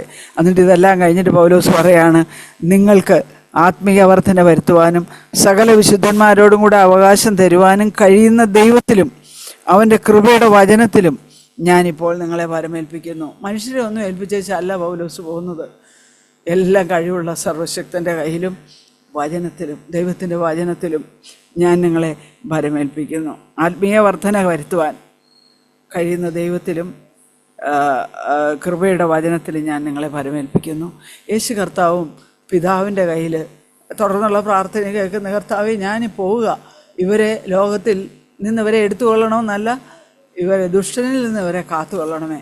ആ പ്രാർത്ഥന പ്രാർത്ഥിക്കുമ്പോഴെല്ലാം ശരിക്കും പൗലോസും ഈ കർത്താവിൻ്റെ അതേ ആത്മാവിലാലാണ് ശിഷ്യന്മാരെ കണ്ടിരുന്നതും അവരെ ഭരമേൽപ്പിക്കുന്നതും അവരെ നടത്താനുള്ള മൂപ്പന്മാരെ ഉത്സാഹിപ്പിക്കുന്നതും ഒക്കെ. ശരിക്കും അങ്ങനെയുള്ള മൂപ്പന്മാരെ ഞങ്ങൾക്കും ദൈവം തന്നിരിക്കുന്നത് ഓർത്ത് ഞാൻ ദൈവത്തെ സ്തുതിക്കുന്നു. എപ്പോഴും ഈ കർത്താവിൻ്റെ കൊടിയ ചെന്നാക്കളൊന്നും പിടിച്ചുകൊണ്ട് പോകാതിരിപ്പാൻ തക്കവണ്ണം വചനം കിട്ടുന്നുണ്ട്. പക്ഷെ അതനുസരിക്കാനുള്ളൊരു ഉത്തരവാദിത്വം എനിക്കുണ്ട്. അതിന് ഞാൻ പരിശുദ്ധാത്മാവിൽ ആശ്രയിക്കുന്നു. പരിശുദ്ധാത്മ നിറവിൽ എപ്പോഴും ആയിരിക്കാനായിട്ടും ഞാൻ ആഗ്രഹിക്കുന്നു. കർത്താവിനോട് പ്രാർത്ഥിക്കുന്നു. ആമേൻ. ദൈവത്തിന് സ്തോത്രം. ആക്ച്വലി കഴിഞ്ഞ ദിവസങ്ങളിലെല്ലാം എന്നെ ദൈവം ഒരു നീഡിലേക്ക് കൊണ്ടുവന്ന് കേട്ടതുപോലെ, അതായത് നമ്മൾ ചുറ്റുമുള്ളവർക്ക് എങ്ങനെ ഒരു കർത്താവിൻ്റെ അവർ നമ്മുടെ അടുത്ത് നമ്മളെ കാണുമ്പോഴത്തേക്ക് ഓടിപ്പോവുകയാണോ, വേറെ ആരെക്കുറിച്ചും ചിലപ്പോൾ വലിയവരൊക്കെ കുറച്ചൊരു എന്താ പറയുന്നത് അവർ നിൽക്കുമായിരിക്കും. പക്ഷേ ചിലപ്പോൾ കുഞ്ഞു പിള്ളേരെ നമ്മൾ നോക്കണം. പിള്ളേർ നമ്മളെ കാണുമ്പോൾ അവർ ഓടുവാണോ അതോ നമ്മുടെ അടുത്തേക്ക് വരുവാണോ എന്നുള്ള അവർ നിഷ്കളങ്കരാണ്, അവർ കറക്റ്റായിട്ടുള്ള കാര്യം അതുപോലെ എൻ്റെ ജീവിതത്തിൽ ഞാൻ കാണുമായിരുന്നു. പല കാര്യങ്ങളും നമ്മൾ മുമ്പ് കേട്ടതുപോലെ അക്ഷരം കൊല്ലുന്നു, ആത്മാവ് ജീവൻ നൽകുന്നു. അതുപോലെ ഒരുപാട് കാര്യങ്ങളൊക്കെ അറിയാം. അപ്പോൾ എനിക്ക് സ്വന്തമായിട്ട് തന്നെ എല്ലാം മാനേജ് ചെയ്യാൻ പറ്റും. അങ്ങനത്തെ ഒരു രീതിയിൽ പോയിക്കൊണ്ടിരിക്കുമായിരുന്നു ഞാൻ. പക്ഷേ കഴിഞ്ഞ ദിവസങ്ങളെല്ലാം ദൈവം എന്നോട് സംസാരിച്ചുകൊണ്ടിരിക്കുമായിരുന്നു. എനിക്ക് സാഗ് ബ്രദറിൽ നിന്ന് കേട്ടിട്ടുണ്ട് പലപ്പോഴും. അതായത് നമ്മൾ ജെന്യുവൻ ആണെന്നുണ്ടെങ്കിൽ ദൈവം ദൈവത്തെ വെളിപ്പെടുത്തും എന്നുള്ളത്. അപ്പം എൻ്റെ ജീവിതത്തിലും അത് ഞാൻ ആ ഒരു സീറോയിലേക്ക് എനിക്ക് പല കാര്യങ്ങളും അറിയാം. അതിൽ എനിക്ക് പല ക്രിസ്തീയമായിട്ടുള്ള കാര്യങ്ങൾ ഞാൻ ചെയ്യുന്നുണ്ട്, പല മീറ്റിംഗ് അറ്റൻഡ് ചെയ്യുന്നുണ്ട്, പല കാര്യങ്ങൾ. പക്ഷേ എനിക്ക് ദൈവത്തിൻ്റെ സ്വഭാവം ഇല്ല, അത് ഞാൻ സമ്മതിക്കുന്നു എന്നും പറഞ്ഞ് ദൈവത്തിൻ്റെ മുമ്പിൽ ആ ഒരു കരച്ചിലോടെ വന്നപ്പം ദൈവം കാര്യങ്ങൾ എവിടൊക്കെയാണ് പ്രശ്നങ്ങളെന്ന് ദൈവം കാണിച്ചു തന്നു. അതായത് ഞാൻ എൻ്റെ സ്വയത്തിൽ തന്നെ ജീവിക്കുന്നതെന്നുള്ളത് ദൈവം എനിക്ക് കാണിച്ചു തന്നു. അല്ലാതെ എനിക്ക് ക്രിസ്തുവിൻ്റെ സ്വഭാവമല്ല എന്നിലൂടെ വരുന്നതെന്നുള്ളത്. അതുകൊണ്ടാണ് പല പ്രശ്നങ്ങളും പല അസ്വസ്ഥതയും അതെല്ലാം എനിക്ക് വരുന്നതെന്നുള്ളതും. ഇപ്പോൾ ഇന്ന് കേട്ടതുപോലെ കർത്താവ് പിതാവിനെയാണ് വെളിപ്പെടുത്തി. അതുപോലെ ഓരോ സാഹചര്യത്തിലും എനിക്ക് എൻ്റെ സ്വഭാവം വെളിപ്പെടുത്താനല്ല, അതെല്ലാം മാറ്റി വെച്ചിട്ട് അവിടെ പിതാവ് എങ്ങനെയായിരുന്നു, ആ ഒരു സ്നേഹം, ഗോഡ് ഈസ് ലവ് എന്ന് ചെറുപ്പത്തിലെ ബൈബിളൊക്കെ പഠിക്കുന്നതിന് മുമ്പേ കേട്ടിട്ടുണ്ട്. അപ്പോൾ ആ ഒരു ലവ്, അതുപോലെ തന്നെ ഇന്ന് കേട്ടതുപോലെ ഗ്രേസ് ആൻഡ് ട്രൂത്ത്, അവിടെ അവർ സത്യമുണ്ട്, അതേപോലെ തന്നെ സ്നേഹമുണ്ട്. മറ്റുള്ളവർക്ക് നമ്മളെ കാണുമ്പോൾ നമ്മളുടെ അകന്നു പോവുകയാണെന്നുണ്ടെങ്കിൽ നമുക്ക് എന്തോ പ്രശ്നമുണ്ടെന്നുള്ളത്. പക്ഷേ അവർക്ക് നമ്മുടെ അടുത്തേക്ക് വരാൻ അല്ലെങ്കിൽ കർത്താവിൻ്റെ അടുത്തേക്ക് വരുവാൻ അവർക്ക് തോന്നുന്നുണ്ടെങ്കിൽ അങ്ങനെ അത് വെച്ചിട്ട് നമ്മൾ തന്നെ അത് നോക്കണം. പിന്നെ നമുക്ക് അവിടെ നിരാശപ്പെട്ടു പോകേണ്ട കാര്യമില്ല. അവിടെ ദൈവം തന്നെ നമ്മളെ മാറ്റും. പരിശുദ്ധാത്മാവുണ്ട്, നമ്മുടെ ഹെൽപ്പറായിട്ടുണ്ടെന്നുള്ള കാര്യം ഇന്ന് കേട്ടതുപോലെ എല്ലാം ദൈവത്തിൽ സമർപ്പിച്ച ആ ഒരു വിക്ടോറിയസ് ആയിട്ട് ഞാൻ കഴിഞ്ഞ ദിവസം ഇപ്പം ബൈബിളിലെ തുടക്കം മുതൽ ആ ഒരു സ്വന്തമായിട്ട് സ്റ്റഡി ചെയ്ത് ഇപ്പം പല കാര്യങ്ങളും സ്റ്റഡി ചെയ്തുകൊണ്ടിരിക്കുമായിരുന്നു. പക്ഷേ ഇപ്പം ഞാൻ സാഗ് ബ്രദറിൻ്റെ ആ വേഴ്സൊക്കെ കേൾക്കാൻ തുടങ്ങി. അതിനകത്ത് പല കാര്യങ്ങളും ബ്രദർ ഒരുപാട് കാര്യങ്ങൾ പറയുന്നുണ്ട്. അപ്പം ദൈവം മനുഷ്യൻ സൃഷ്ടിച്ച എല്ലാത്തിൻ്റെ മേലും നമ്മുടെ സാഹചര്യത്തിന് അടിമപ്പെട്ടിരിക്കാനായിട്ടല്ല, മറ്റുള്ള ഒരാൾ നമ്മളുടെ അടുത്ത് പെരുമാറുമ്പോൾ തിരിച്ച് അതേപോലെ കൊടുക്കാനായിട്ടല്ല ദൈവം നമ്മളെ, മറിച്ച് അവിടെയും അതിൻ്റെ മേളിലും അവിടെ സമാധാനത്തോടെ അദ്ദേഹത്തെയും കൂടെ സ്നേഹിക്കാനും അതിനായിട്ടാണ് ദൈവം നമ്മൾ സൃഷ്ടിച്ചേക്കുന്നത്. അപ്പം ആ ഒരു ഇതിലേക്ക് വരാനും ദൈവത്തിൻ്റെ സ്വഭാവം ഓരോ ഇടത്തും വെളിപ്പെടുത്താനായിട്ടാണ് ദൈവം സൃഷ്ടിച്ചേക്കുന്നത്. അതിനായിട്ട് ഓരോ നിമിഷവും ഒരു ക്രൂശിൻ്റെ വഴിയിൽ പോകാനായിട്ട് ദൈവം എന്നെ കൂടുതൽ സഹായിക്കട്ടെ, നമ്മളെല്ലാവരും സഹായിക്കട്ടെ എന്ന് ഞാൻ ആഗ്രഹിക്കുന്നു. ആമേൻ. ആയിരിക്കുന്നത്. സാധാരണ എത്രയോ യോഗങ്ങൾ ലോകത്ത് നടക്കുന്നുണ്ട്. എന്നാൽ യഥാർത്ഥത്തിലുള്ളൊരു ക്രിസ്തീയ കൂട്ടായ്മയുടെ പ്രത്യേകത എന്ന് പറഞ്ഞാൽ അവിടെ അദൃശ്യനായ ഒരു വ്യക്തിയുണ്ട്. അത് സർവശക്തനായ ദൈവം തന്നെയാണ്. ആ സർവശക്തനായ ദൈവം അവിടുന്ന് യേശുക്രിസ്തുവായിട്ട് 2000ഓളം വർഷം മുൻപ് ഇസ്രായേൽ ദേശത്ത് അവിടുന്ന് മനുഷ്യാവതാരം എടുത്ത് മരിച്ചുയർത്തെഴുന്നേറ്റ് നമ്മുടെ പാപപരിഹാരാർത്ഥം കാൽവരി കുരിശിലെ കർത്താവ് മരിച്ചുയർത്തെഴുന്നേറ്റ് കർത്താവ് ഇന്നും ജീവിക്കുന്നു. യേശു കർത്താവിനെ ഹൃദയത്തിലേക്ക് സ്വീകരിച്ചവരുടെ ഹൃദയങ്ങളിലെ പരിശുദ്ധാത്മാവിനാൽ യേശുവിൻ്റെ സാന്നിധ്യമുണ്ട്. അങ്ങനെയുള്ളവർ ഐകമത്യപ്പെട്ട് അവർ ദൈവേഷ്ടത്തിനാൽ കൂടിച്ചേരുമ്പോൾ അവരെ ദൈവം കൂട്ടിച്ചേർക്കുമ്പോൾ അവിടെ യേശു കർത്താവിൻ്റെ സാന്നിധ്യം ശക്തമായിട്ടുണ്ട്. ഇന്ന് യേശു കർത്താവിൻ്റെ സാന്നിധ്യം നമുക്ക് ഇന്ന് ഇവിടെ ഉള്ള ആൾക്കാരെ നമുക്ക് കാണാൻ പറ്റുന്നുള്ളൂ എന്ന കർത്താവ് നമ്മുടെ മധ്യത്തിലുണ്ട്. ആ കർത്താവിനെ നമ്മളിപ്പം ആദ്യത്തെ പാട്ടിൽ പാടി സ്തുതിക്കാൻ പോകുന്നത്. ആയിരങ്ങളിൽ സുന്ദരൻ വന്ദിതൻ. ഇന്ന് ലോകത്ത് എത്രയോ സൗന്ദര്യവും പ്രതാപവും ലാവണ്യവും കാര്യങ്ങളും ഒക്കെ ഉണ്ട്. എന്നാൽ അതെല്ലാം പുല്ലുപോലെ, പുല്ലും പൂവും ഒക്കെ അത് കൊഴിഞ്ഞു പോവും, വാടിപ്പോവും. എന്നാൽ മാറ്റമില്ലാത്ത സൗന്ദര്യത്തിൻ്റെ ഉറവിടമായ നമ്മുടെ സ്രഷ്ടാവായ ദൈവം, നമ്മുടെ പിതാവായ ദൈവം, നമ്മളുടെ ആത്മമണവാളനായ യേശു കർത്താവ്, അവിടുന്ന് ആയിരങ്ങളിൽ സുന്ദരൻ വന്ദിതൻ, ആരിൽ ഉന്നതനായിട്ടുള്ള യേശു കർത്താവ്. അവനൊപ്പം പറയാനൊരാളുമില്ല, അവനെപ്പോലെ ആരാധ്യനായിട്ട് ആരുമില്ല. അവനിൽ ശരണപ്പെട്ടവർ ആരും ഒരു നാളും അലയാതെ അവർ സന്തോഷത്തോടെ മരുഭൂമിയിലും അവർ ശാന്തമായിട്ട് വസിക്കും. അവനിക്ക്, അതായത് ഭൂമിക്ക് പൊതുവായിട്ട് യേശുവിനെ പിതാവ് കൽവരി കുരിശിൽ സ്വർഗത്തിനും ഭൂമിക്കും മധ്യേ യേശുവിനെ ഉയർത്തി അവനെ കൊണ്ട് നമുക്ക് നിരപ്പ് തന്നു. അവനെ വിട്ട് ഒരു നാൾ ഞാനിനി പോകുമോ, അരുതാത്തതൊന്നുമേ ചെയ്യുമോ? യേശുവിൻ്റെ ഹൃദയത്തെ വേദനിപ്പിക്കുന്ന നമ്മുടെ ജീവിതത്തിലുള്ള പാപങ്ങൾ, നമ്മുടെ ജീവിതത്തിലുള്ള കുറവുകളൊക്കെ യേശു കർത്താവിന് മുമ്പാകെ ഇപ്പം തന്നെ നമ്മൾ ഏറ്റുപറഞ്ഞ് നമ്മുടെ ജീവിതത്തിൽ എന്തെങ്കിലും നമ്മുടെ മനസാക്ഷിയിൽ എന്തെങ്കിലും ഒരു ദൈവത്തിൻ്റെ വിശുദ്ധിക്ക് ചേരാത്തതായിട്ടുള്ള എന്തെങ്കിലും കാര്യങ്ങൾ, എന്തെങ്കിലും ഒരു അശുദ്ധിയോ കയ്പോ വിരോധമോ നീരസമോ പരാതിയോ പിറുപിറുപ്പോ എന്തുണ്ടെങ്കിലും അതെല്ലാം കർത്താവിനോട്, എല്ലാ ഭാരങ്ങളും എല്ലാം കർത്താവിൻ്റെ മേൽ ഇട്ടുകൊടുത്ത് നമ്മൾ തന്നെ കർത്താവിനായിട്ട് സമർപ്പിച്ച് യേശുവേ അവിടുന്ന് കാൽവരി കുരിശിൽ എനിക്ക് വേണ്ടി ചുരുങ്ങി എൻ്റെ പാപങ്ങളുടെ പരിഹാരമായിട്ട് ചുരുങ്ങി തിരു രക്തത്താൽ എന്നെ കഴുകണം, അവിടുന്ന് എൻ്റെ ഹൃദയത്തിലേക്ക് വരണം എന്ന് നമ്മളെ തന്നെ കർത്താവിന് സമർപ്പിച്ചുകൊണ്ട്, അതാണ് നമ്മൾ മൂന്നാമത്തെ സ്റ്റാൻസിൽ വരുവിൻ വണങ്ങി നമസ്കരിക്കും. ഈ കർത്താവിനെ നമ്മൾ നമസ്കരിച്ചുകൊണ്ട് ആരാധിച്ചുകൊണ്ട് കർത്താവിന് കാൽക്കൽ വീടുകൊണ്ട് ഒരുമിച്ച് ഉണർന്ന് കർത്താവിനെയാണ് നമ്മൾ പുകഴ്ത്താൻ പോകുന്നത്. നമ്മൾ വെറുതെ ഒരു പാട്ട് പാടുകയല്ല, പക്ഷേ ആ പാട്ടിലൂടെ നമ്മൾ യേശു കർത്താവിനെ വന്ദിക്കുകയും പുകഴ്ത്തുകയും ആരാധിക്കുകയും ചെയ്യുക. ബലവും ബഹുമാനവും എല്ലാം കർത്താവിന് മാത്രമേ ഉള്ളൂ. തിരുമുമ്പിൽ എല്ലാം അർപ്പിച്ച് വീഴുവിൻ, തിരുനാമം എന്നേക്കും വാഴ്ത്തുവിൻ. നമുക്ക് ആ ഒരു വലിയ സന്തോഷത്തോടെ യേശു കർത്താവ് നമ്മുടെ മധ്യത്തിലുള്ള ആ കർത്താവിനെ നോക്കി, കർത്താവിനെ പുഞ്ചിരിക്കുന്ന സന്തോഷിക്കുന്ന ആ മുഖത്തേക്ക് നോക്കി കർത്താവിലേക്ക് കൂടി അണഞ്ഞുകൊണ്ട് നമുക്ക് കർത്താവിനെ ആരാധിച്ചുകൊണ്ട് നമുക്ക് പാടാം. ആയിരങ്ങളിൽ സുന്ദരൻ വന്ദിതൻ, ആരിലും ഉന്നതൻ ക്രിസ്തുവാ. ആയിരങ്ങളിൽ സുന്ദരൻ വന്ദിതൻ, ആരിലും ഉന്നതൻ ക്രിസ്തുവാ. പറയാനൊരാളുമില്ല, അവനെ പോലാരാധ്യനാരുമില്ല. അവനൊപ്പം പറയാനൊരാളുമില്ല, അവനെ പോലാരാധ്യനാരുമില്ല. അവനിൽ ശരണപ്പെട്ടാരുമേ ഒരു നാളും അറിയാതെ മോദമായി അവനിൽ ശരണപ്പെട്ടാരുമേ ഒരു നാളും അറിയാതെ മോദമായി മരുവിലും ശാന്തമായി. ആയിരങ്ങളിൽ സുന്ദരൻ വന്ദിതൻ, ആരിലും ഉന്നതൻ ക്രിസ്തുവാ. ആയിരങ്ങളിൽ സുന്ദരൻ വന്ദിതൻ, ആരിലും ഉന്നതൻ ക്രിസ്തുവാ. അവനിക്കു പൊതുവായി നിറുത്തി ദൈവം, അവനെ കൊണ്ടത്രേ നിരപ്പു തന്നു. അവനിക്കു പൊതുവായി നിറുത്തി ദൈവം, അവനെ കൊണ്ടത്രേ നിരപ്പു തന്നു. അവനിട്ടൊരു നാളും പോകുമോ അരുതാത്തതൊന്നുമേ ചെയ്യുമോ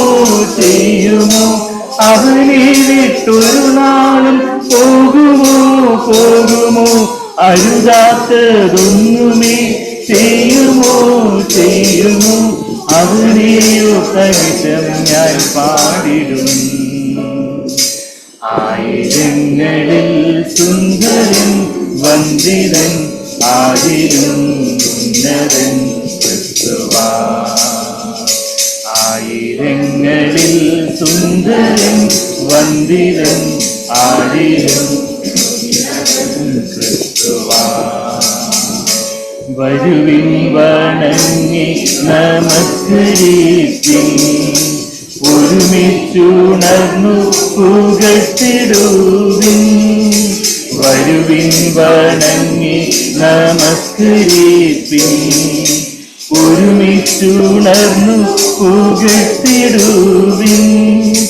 ബലവും ബഹുമാനം ആകവേ തിരുമുൻപിലർപ്പിച്ചു വീഴുവിൻ.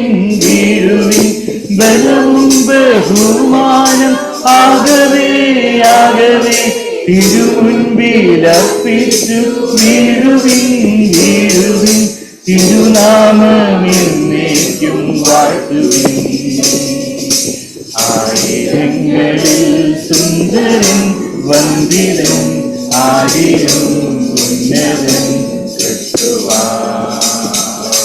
ആയിരങ്ങളിൽ സുന്ദരൻ വന്ദിതൻ ആയിരം ഉന്നതൻ ക്രിസ്തുവാ. യാഹെന്ന ശക്തനാം ദൈവമല്ലോ ഇസ്രായേലിൻ രക്ഷാദായകൻ. ഇന്ന് ആത്മീയ ഇസ്രായേലാണ് സഭ, ദൈവജനം ആത്മീയ ഇസ്രായേലാണ്. ആത്മീയ ഇസ്രായേലാകുന്ന സഭയുടെ രക്ഷാദായകനായിട്ടുള്ള കർത്താവ് അവൻ എന്നെ സ്നേഹിച്ച് ക്രൂശിൽ മരിക്കാനായിട്ട് സ്വർഗം വിട്ടിറങ്ങി. ഭൂമിയിൽ നമ്മൾ ഓരോരുത്തരും പാപിയായിട്ട് ജീവിച്ചപ്പോൾ കർത്താവ് നമ്മളെ കണ്ട് 2000 വർഷങ്ങൾക്ക് മുമ്പേ യേശു കർത്താവ് നമ്മളെ കണ്ട് മനസ്സിലിഞ്ഞ് എൻ്റെ ഈ പൈതലിന്, എൻ്റെ ഈ മകനെ, എൻ്റെ ഈ മകൾക്ക് രക്ഷയ്ക്കായിട്ട് ഞാൻ സ്വർഗം വിട്ട് ഇറങ്ങി ഭൂമിയിൽ വന്ന് മരിക്കണം. അങ്ങനെ കർത്താവ് എന്നെ കണ്ടുകൊണ്ട്, നമ്മൾ ഓരോരുത്തരെയും കണ്ടുകൊണ്ട് കർത്താവ് സ്വർഗം വിട്ട് ഇറങ്ങിയല്ലോ. എന്നെ യേശുവേ, നിൻ്റെ നാമം എൻ്റെ ആത്മാവിൻ്റെ ആധാരമാണ്, എൻ്റെ ആത്മാവിൻ്റെ അടിസ്ഥാനമാണ്. 1 കൊരിന്ത്യർ 3:11 നമ്മൾ വായിക്കുന്ന പോലെ നമ്മുടെ ജീവിതത്തിൻ്റെ അടിസ്ഥാനമാണ് ആ കർത്താവ്. അത് എൻ്റെ നാവ്, യേശു എന്ന നാമം എൻ്റെ നാവിന് എത്ര മാധുര്യമാണ്. എൻ്റെ 4ാമത്തെ സ്റ്റാൻസിലൊക്കെ നമ്മുടെ ദൈവം സമാധാനമാണ്, ശാശ്വത സമാധാനമാണ്, രോഗം നൽകാത്ത സമാധാനം തരുന്നൊരു കർത്താവിനെ കുറിച്ച് നമ്മൾ പാടുന്നുണ്ട്. 2ാമത്തെ സ്റ്റാൻസിൽ സൗഖ്യമാക്കുന്ന കർത്താവിനെ കുറിച്ചും 3ാമത്തെ സ്റ്റാൻസിൽ കുരിൽ താഴ്വരയിലൂടെയൊക്കെ നടന്നാലും നമ്മൾ ഒന്നും ഭയപ്പെടാതെ, നമ്മൾ എന്തെല്ലാം പ്രതിസന്ധികളിലൂടെ, പ്രയാസങ്ങളിലൂടെ, വിഷമങ്ങളിലൂടെയൊക്കെ പോകുമ്പോഴും, രോഗാവസ്ഥയിലൂടെയോ വലിയ വലിയ പ്രയാസങ്ങളിലൂടെയൊക്കെ പോകുമ്പോഴും ഒന്നും ഭയപ്പെടേണ്ട കാര്യമില്ല. കർത്താവാകുന്ന ഇടയിൽ നമ്മുടെ കൂടെ ഉണ്ടെന്നുള്ള കാര്യം, നല്ല ഇടയിൽ എന്നുമേ എൻ്റെ കൂടെ സമർത്ഥമായ ജീവൻ നൽകി കർത്താവ് കൂടെ ഉണ്ട് എന്നുള്ള കാര്യം നമ്മൾ 3ാമത്തെ സ്റ്റാൻസിൽ പാടുന്നത്. എല്ലാം നന്മയ്ക്കായിട്ട് വ്യാപരിപ്പിക്കുന്നതിനെക്കുറിച്ചാണ് 5ാമത്തെ സ്റ്റാൻസിൽ നമ്മൾ പാടുന്നത്. എല്ലാം നമ്മുടെ ജീവിതത്തിൽ എന്തെല്ലാം തിന്മകൾ നമുക്ക് തോന്നുന്ന കാര്യങ്ങളോ, ചില താമസങ്ങളോ, ചില പ്രയാസങ്ങളോ, എന്തെല്ലാം നമ്മൾ അപ്രതീക്ഷിതമായിട്ടുള്ള എന്തെല്ലാം ഉണ്ടെങ്കിൽ എല്ലാം നന്മയ്ക്കായിട്ട് ആക്കി തീർക്കുന്ന ഒരു കർത്താവ് നമുക്കായിട്ട് എല്ലാം കരുതിയിട്ടുണ്ട്. അവിടുന്നാണ് ഏറ്റവും സമ്പന്നനായിട്ടുള്ള ദൈവം. അവിടുത്തെ സന്നിധി എനിക്ക് മതി, അവിടുന്നാണ് എൻ്റെ ജയക്കൊടി എന്നൊക്കെ നമ്മൾ അവസാനത്തെ സ്റ്റാൻസിൽ പാടുന്നത്. നമുക്ക് അർത്ഥം മനസ്സിലാക്കിക്കൊണ്ട് കർത്താവിനെ നോക്കി നമുക്ക് സന്തോഷത്തോടെ, സ്തോത്രത്തോടെ നമുക്ക് പാടാം. യാഹിന്ന് ശക്തനാം ദൈവമല്ലോ ഇസ്രായേലിൻ രക്ഷാദായകൻ.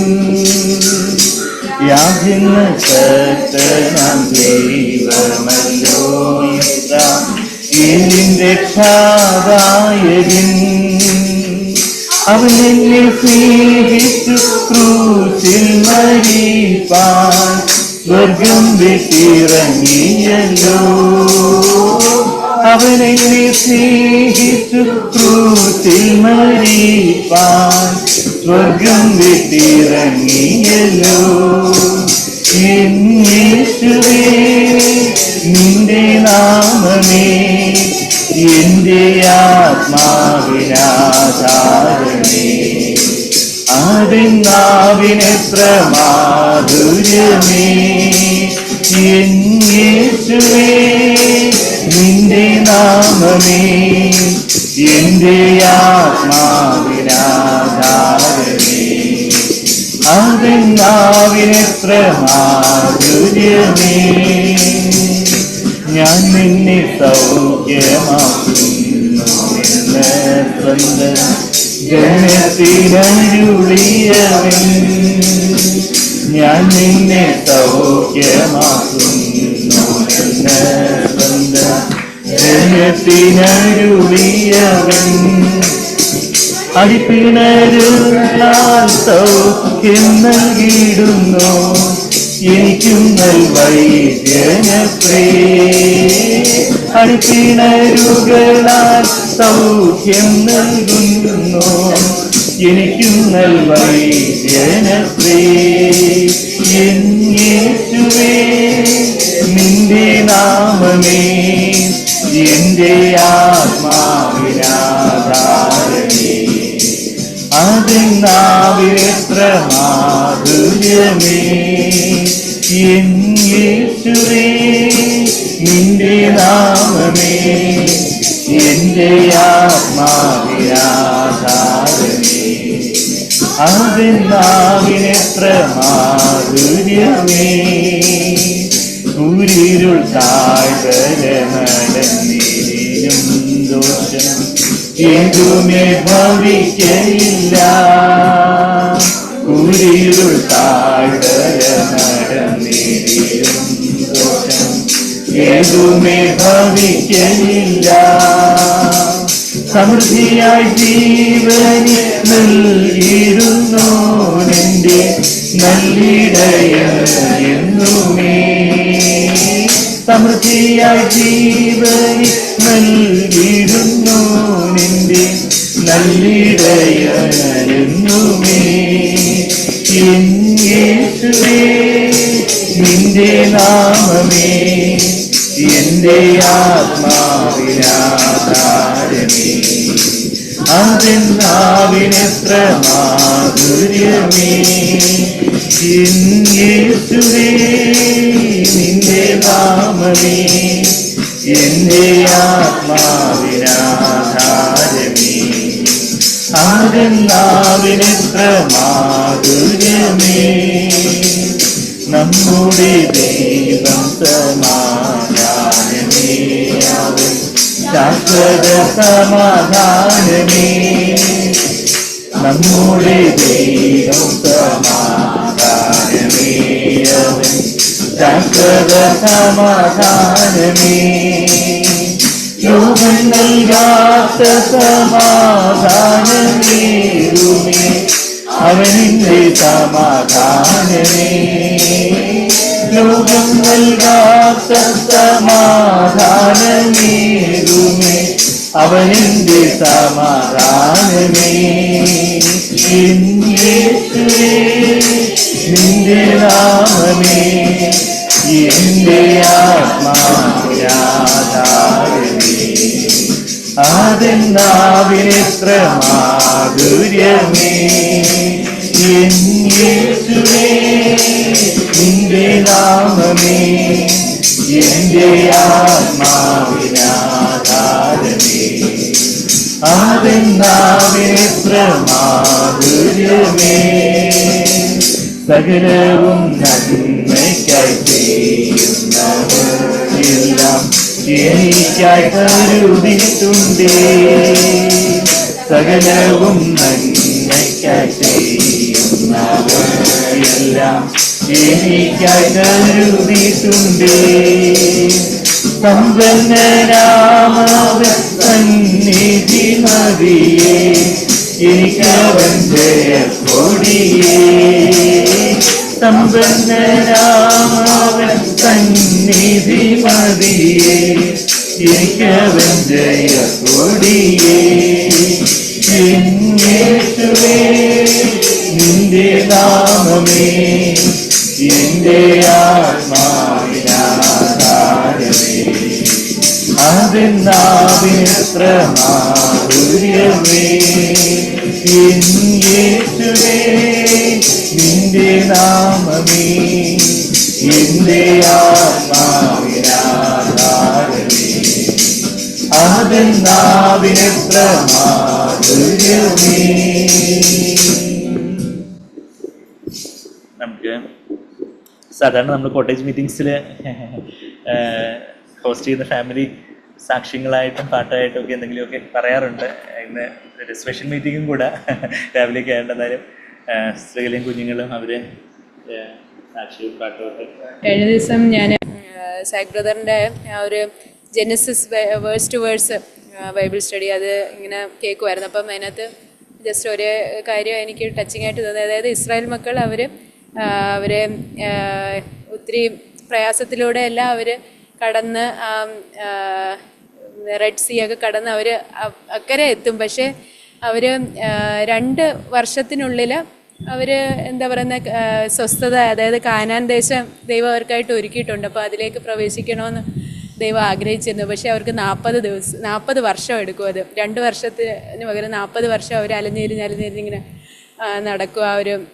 അപ്പം നമ്മുടെ ജീവിതത്തിലും ചിലപ്പോൾ നമ്മൾ ആ ഒരു കർത്താവിലേക്ക് വന്നു, പക്ഷേ ആ ഒരു സ്വസ്ഥതയിലേക്ക് പ്രവേശിക്കാൻ നമ്മൾ ദൈവം പെട്ടെന്ന് തന്നെ പ്രവേശിക്കാനായിരിക്കും ദൈവം ആഗ്രഹിക്കുന്നത്. പക്ഷെ നമ്മളുടേതായിട്ടുള്ള ആ ഒരു സ്വയബലത്തിലൊക്കെ ഇരുന്ന് അതിങ്ങനെ സമയങ്ങളിങ്ങനെ പോയിക്കൊണ്ടിരിക്കും.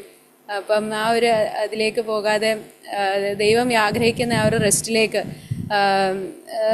എന്തെല്ലാം കലങ്ങി മറിഞ്ഞാലും, എന്തെല്ലാം പ്രളയമാണെങ്കിലും അല്ലെങ്കിൽ എന്ത് ഭൂകമ്പമാണെങ്കിലും അവിടെ എല്ലാം കലങ്ങി മറിയാത്ത ഒരു സ്വസ്ഥത, ദൈവത്തിൻ്റെ ആ ഒരു പീസിലേക്ക് വരാനാണ് ദൈവം, എത്രയും പെട്ടെന്ന് വരാനാണ് ദൈവം ആഗ്രഹിക്കുന്നത് എന്നുള്ള കാര്യം ദൈവം എന്നോട് സംസാരിച്ചുകൊണ്ടിരിക്കുകയെന്ന്. അതിലേക്ക് വരാനായിട്ട് ഞാൻ ആഗ്രഹിക്കുന്നു. ദൈവത്തിന് സ്തോത്രം.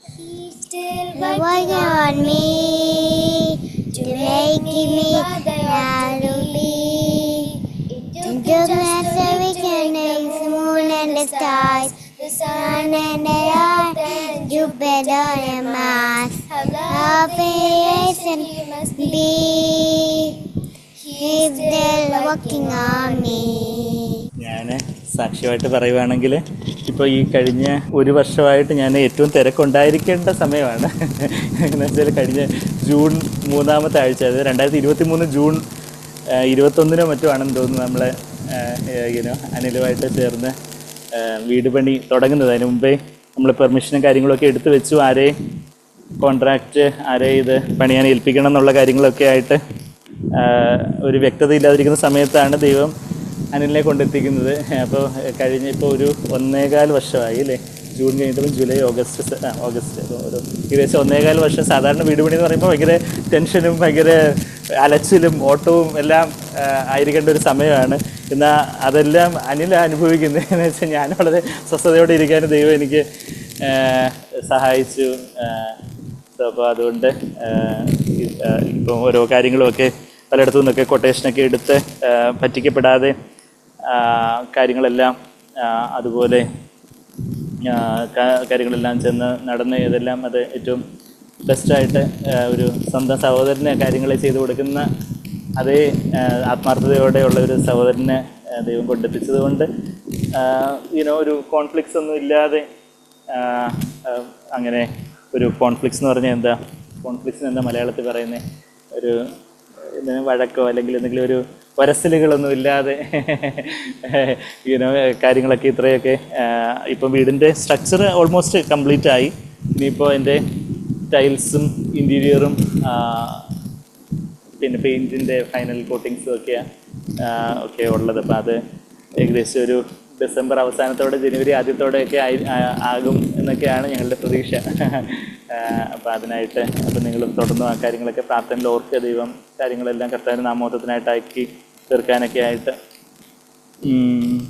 അതെ, അപ്പോൾ ആ കാര്യങ്ങൾ ദൈവം നടത്തുന്നു. അപ്പോൾ ആ ഒരു ദൈവം സ്വസ്ഥതയോടെ ബാക്കി ശരിയാണ്. പേഷ്യൻസിൻ്റെ എണ്ണമൊക്കെ കൂടി ബാക്കി ഈ വീടിൻ്റെ പണിയായിട്ട് അതിലൊത്തിരി ഓടുന്നുണ്ടെങ്കിൽ പോലും കാര്യങ്ങളെല്ലാം ഒന്ന് കാര്യങ്ങളൊന്ന് നോക്കാനും ഒക്കെ ആയിട്ട് കൂടുതൽ തിരക്കുള്ള ദിവസങ്ങളൊക്കെ മാസങ്ങളൊക്കെ ആയിരുന്നെങ്കിലും കർത്താവിൻ്റെ കൃപയാൽ, കർത്താവിൻ്റെ വലിയ കരുണയാൽ, വലിയ സ്വസ്ഥതയുടെ ആശ്വാസത്തോടെ ആ ഒരു സഭയുടെ കൂട്ടായ്മയിൽ വളരെ ഭദ്രമായിട്ട് പാതുകാക്കപ്പെടുക എന്നുള്ളത് തമിഴ് വാക്കാണ്. എനിക്ക് പാതുകാക്കപ്പെടുക എന്നൊരു വാക്കുണ്ട്. എന്ന് വെച്ചാൽ കാത്ത് സംരക്ഷിക്കപ്പെടുക എന്നുള്ളൊരു വാക്കാണ്. ചിലപ്പോൾ ഇപ്പോഴും തമിഴ്നാട്ടിൽ നിന്ന് വന്നെങ്കിൽ തമിഴ് എന്നെ വിട്ടുപോയിട്ടുണ്ട്, ഇടയ്ക്കൊക്കെ തമിഴ് വാക്കുകളൊക്കെ വരും. എന്നുവെച്ചാൽ അതുപോലെ ദൈവം അങ്ങനെ പാതുകാക്കുന്നു എന്ന് പറഞ്ഞാൽ കാത്ത് സംരക്ഷിക്കുന്നു ആ ഒരു സ്വസ്ഥതയോടെ. അതാണ് എല്ലാ മഹത്വവും തരുന്നു. പരമരാജ ഗുരുവരനെ സ്തുതിക്കുന്നു ദിനംതോറും അതിരാവിലെ. നമ്മൾ അതിരാവിലെ ഒന്നും അല്ല, ഇപ്പോൾ ഉച്ചയോടെ ആയി എങ്കിൽ പോലും നമുക്ക് കർത്താവിനെ സ്തുതിച്ചുകൊണ്ട് കർത്താവിന് മന്നയ്ക്കായിട്ട് ജീവൻ തരുന്ന പുതുമന്നയ്ക്കായിട്ട് നമുക്ക് പ്രാർത്ഥനയോടെ നമുക്ക് ആ പാട്ട് 266 266 പരമരാജ. കർത്താവ് രാജാതി രാജാവാണ്. ലോകത്തിലെ മന്ത്രിമാർക്കും രാജാക്കന്മാർക്കും ഒക്കെ എത്ര വലിയ ബഹുമാനമാണ്. എന്നാൽ എല്ലാത്തിനും മേലായിട്ടുള്ള രാജാതി രാജാവും കർത്താതി കർത്താവുമായിട്ടുള്ള കർത്താവ് നമ്മുടെ മധ്യത്തിലുണ്ട്. നമ്മൾ ആദ്യം പറഞ്ഞു തുടങ്ങിയതുപോലെ യേശു കർത്താവ് നമ്മുടെ മധ്യത്തിലുണ്ട്. ആ രാജാതി രാജാവേ, അവിടുന്നാണ് എല്ലാത്തിനും വലിയ ഗുരുവായിട്ടുള്ളവൻ. അവിടുന്ന് ആണ്. അവിടുത്തെ ഞങ്ങൾ സ്തുതിക്കുന്നു ദിനംതോറും. കർത്താവേ, അവിടുന്ന് പുതിയ വരം തരണം. ഇന്ന് ഏടകളായിട്ടുള്ള ഞങ്ങൾക്ക് ജീവൻ കൊടുക്കുന്ന പുതിയ മന്ന. പഴയ നിയമത്തിലെ ഇസ്രായേൽ മക്കൾക്ക് മരുഭൂമിയിൽ അവർക്ക് ആഹാരമായിട്ട് ദൈവം മന്ന പൊഴിച്ചു കൊടുത്തു. മന്ന ഒരു ഭക്ഷ്യവസ്തുവായിട്ട് സ്വർഗത്തിൽ നിന്ന് ദൈവം കൊടുത്തൊരു മന്ന. ആ മന്ന യേശു കർത്താവ് തന്നെയാണ്. ഞാൻ തന്നെയാണ് ജീവിക്കുന്ന ജീവനുള്ള അപ്പവും ജീവൻ്റെ അപ്പവും എന്നൊക്കെ. I am the living bread, I am the bread of life എന്നൊക്കെ കർത്താവ് യോഹന്നാൻ 6:48 തുടർന്നുള്ള വാക്യങ്ങളിലൊക്കെ കർത്താവ് തുടർമാനമായിട്ട് പറയുന്നൊരു കാര്യമുണ്ട്. ഞാൻ തന്നെയാണ് ജീവനുള്ള മന്ന, ഞാൻ തന്നെയാണ് ജീവൻ്റെ അപ്പം. ആ കർത്താവ്, വചനമാകുന്ന കർത്താവ് നമുക്ക് ഇന്ന് കർത്താവിൻ്റെ വചനം പുതിയതായിട്ട് ഫ്രഷായിട്ട് നമുക്ക് ഏകണം. അത് രാവിലെ നമ്മൾ തിരുമുഖത്തെ നമ്മൾ നോക്കി തിരുവാഗ്ദത്തിൽ ആശ്രയിച്ച് പരമപിതാവിനെ നമ്മൾ സ്തുതിക്കുന്നു. മഗ്ദലനക്കാരത്തി മറിയം 3-ാമത്തെ സ്റ്റാൻസയിൽ അതിരാവിലെ മഗ്ദലന മറിയം അവൾക്ക് അതിരാവിലെ അവിടെ ആ ഉയർത്തെഴുന്നേൽപ്പിൻ്റെ ആ അതിരാവിലെ ദിവസം ബാക്കി എല്ലാവരും കിടന്നുറങ്ങിയതുപോലെ അവൾക്കും കിടന്നുറങ്ങാമായിരുന്നു. എന്നാൽ അവൾക്ക് ഉറക്കം വരുത്തില്ല. എന്തുകൊണ്ടെന്നാൽ അവളുടെ എല്ലാമായ ആ ആത്മനാഥൻ കല്ലറയിലാണ്. ആ കർത്താവിൻ്റെ ശരീരത്തെ ഏറ്റുവാങ്ങാനായിട്ട്, ആ ശരീരത്തിൽ സുഗന്ധവ്യഞ്ജനങ്ങൾ പൂശുവാനായിട്ട്, അനോയിൻ്റ് ചെയ്യാനുമായിട്ട് മഗ്ദലനക്കാരത്തി മറിയം, അവളിൽ നിന്ന് 7 ഭൂതാത്മാക്കൾ പുറത്തുപോയ സ്ത്രീ, അത്രമാത്രം പാപത്തിൽ ജീവിച്ചിരുന്ന ആ ഒരു സഹോദരിയെ കർത്താവ് ഒരുപക്ഷെ ആ കല്ലറയപ്പിടിലിൻ്റെ വക്കിൽ നിന്ന് കർത്താവ് രക്ഷിച്ച യോഹന്നാൻ 8 ആ സഹോദരി മഗ്ദലനക്കാരത്തി മറിയമായിരിക്കാം എന്നും നമ്മൾ ചിന്തിക്കുമ്പോൾ, അതിൽ നിന്നെല്ലാം ആ തൻ്റെ മേൽ വരാമായിരുന്ന കല്ലുകളെയെല്ലാം യേശു കർത്താവ് സ്വന്തം മേലെ ഏറ്റെടുത്ത് ആ കർത്താവിനെ അതിരാവിലെ കൂട്ടരുമായിട്ട് യേശുവിനെ തേടി വന്നതുപോലെ അതുപോലെ ആ മഗ്ദലനക്കാരത്തി മറിയത്തിന് ഇന്നലെ ഞങ്ങൾ എന്തോ സംസാരിച്ചുകൊണ്ടിരിക്കുന്ന സമയത്ത് ശ്രീഹരി പറയുമായിരുന്നു, മഗ്ദലനക്കാരത്തി മറിയത്തിൻ്റെ പ്രത്യക്ഷപ്പെടാതിരിക്കാൻ കർത്താവിന് കഴിയത്തില്ലായിരുന്നു. എന്ന് വെച്ചാൽ ബാക്കി എല്ലാവർക്കും വേറെ പല കാര്യങ്ങളൊക്കെ ഉണ്ട്. എന്നാൽ മഗ്ദലനക്കാരത്തിക്ക്, ആ മഗ്ദലന മറിയത്തിന് അവൾക്ക് യേശു മാത്രമേ ഉള്ളായിരുന്നു. അവൾക്ക് പിന്നെ വേറെ ഒരു ആശയോ പ്രത്യാശയോ ഒന്നും ഇല്ലായിരുന്നു. അതുപോലെ പരിശുദ്ധാത്മാവിന് മാത്രമേ നമ്മളുടെ ഉള്ളത്തിൽ അതുപോലൊരു ദാഹം ദൈവവചനത്തിനായിട്ട്. അതുപോലെ മഗ്ദലനക്കാരത്തി മറിയം അതിരാവിലെ കൂട്ടരുമായിട്ട് തേടി വന്നു. ബാക്കി കൂട്ടരെല്ലാം പോയി. പത്രോസ് യോഹന്നാനെയൊക്കെ വിളിച്ചുകൊണ്ട് വന്ന് അവരും വന്ന് കുനിഞ്ഞു നോക്കി എല്ലാം കണ്ടിട്ട് അവരും അങ്ങ് വീട്ടിലേക്ക് പോയി. യോഹന്നാൻ 20-ാം അധ്യായത്തിൽ നമ്മളത് വായിക്കുന്നുണ്ട്. എന്നാൽ അവൾ കരഞ്ഞുകൊണ്ട് നിന്നു. അതുപോലെ ഇദ്ദിനത്തിൽ 7 രാവിലെ തിരുമുമ്പിൽ വണങ്ങിടുന്നേ. അവിടുത്തെ ആ നേരിയ സ്വരം പരമസുത 4-ാമത്തെ സ്റ്റാൻസയിൽ ആ 1 രാജാക്കന്മാർ 19-12 ആ മൃദുസ്വരം, കർത്താവിൻ്റെ ആ ഇടയിലെ മൃദുസ്വരം ഇന്ന് കർത്താവിൻ്റെ ഹൃദയത്തിൽ വചനങ്ങൾ പലതൊക്കെ കേട്ട് അറിയാവുന്ന വാക്യങ്ങളാണല്ലോ, അതൊക്കെ അറിയാവുന്ന കാര്യങ്ങളാണല്ലോ എന്നുള്ളൊരു ലാഘവത്തോടല്ല യേശു കർത്താവിന് എന്നോട് എന്താ ഇതിലൂടെ സംസാരിക്കാനുള്ള ആ നേരിയ സ്വരം ഞങ്ങൾക്ക് അരുളണം. കുരിശെടുത്ത് എൻ്റെ സ്വയത്തിന് മരിച്ച് കർത്താവെ അവിടുത്തെ അതിരിറ്റ വേലകൾ എനിക്ക് ചെയ്യണം. അതിനായിട്ട് ജീവൻ തരുന്ന അവിടുത്തെ മന്ന എനിക്ക് തരണം എന്നുള്ള വലിയ ഒരു ദാഹത്തോടെ ആ മഗ്ദലനക്കാരത്തി മറിയം കർത്താവിനെ തേടി വന്ന ആ അതേ തീക്ഷ്ണതയോടെ പരിശുദ്ധാത്മാവിൻ്റെ നിറവിൽ കർത്താവിനെ നോക്കി ദാഹത്തോടെ നമുക്ക് പ്രാർത്ഥനയോടെ ഈ പാട്ട് പാടാം.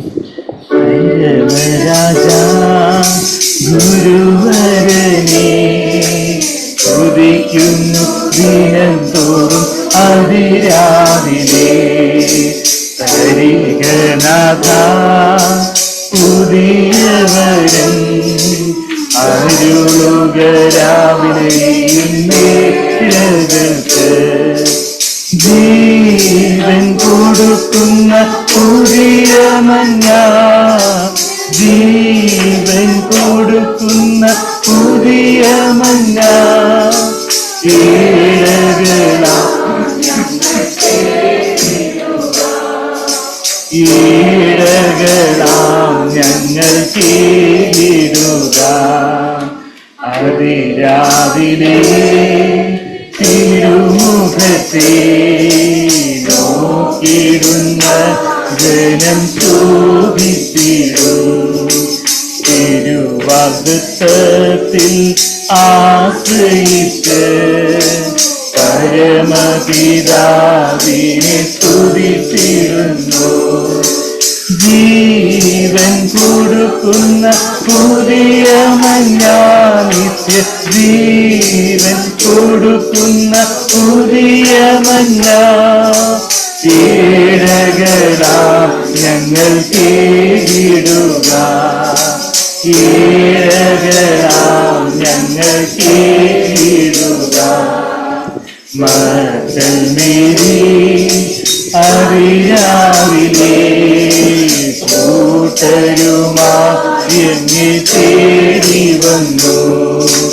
ഏദിനത്തിൽ ഏഴയിതാ രാവിലെ തിരുമുൻപിൽ വണങ്ങിടുന്നേ. ജീവൻ കൊടുക്കുന്ന പുതിയ മഞ്ഞാനിത്യ ജീവൻ കൊടുക്കുന്ന പുതിയ മഞ്ഞ ഈഴകളാം ഞങ്ങൾ കീഴിടുക. ഈഴകളാം ഞങ്ങൾ കീഴിടുക. മേരിയസ്വരം പരമസുത അതിരാവിലെ ഞങ്ങൾ കരുണമേ. കുരിശെടുത്തു ഗുരുവരന്റെ അതിരറ്റ വേലകത്തിടുവാൻ. ജീവൻ കൊടുക്കുന്ന പുതിയ മഞ്ഞാനിത്യ ജീവൻ കൊടുക്കുന്ന പുതിയ മഞ്ഞ ഈഴകളാം ഞങ്ങൾ കീഴിടുക. ഈഴകളാം ഞങ്ങൾ കീഴിടുക. പരമരാജാ ഗുരുവരനെ സ്തുതിക്കുന്നു ദിനം തോറും അതിരാവിലെ. സരിഗനാഥ പുതിയവരം അരുളുകരാവിലെ നേരകൾക്ക്. ജീവൻ കൊടുക്കുന്ന പുതിയ മഞ്ഞാനിത്യ ജീവൻ കൊടുക്കുന്ന പുതിയ മഞ്ഞ ഈഴകളാം ഞങ്ങൾ കീഴണമേ. ഈഴകളാം ഞങ്ങൾ കീഴിടുക.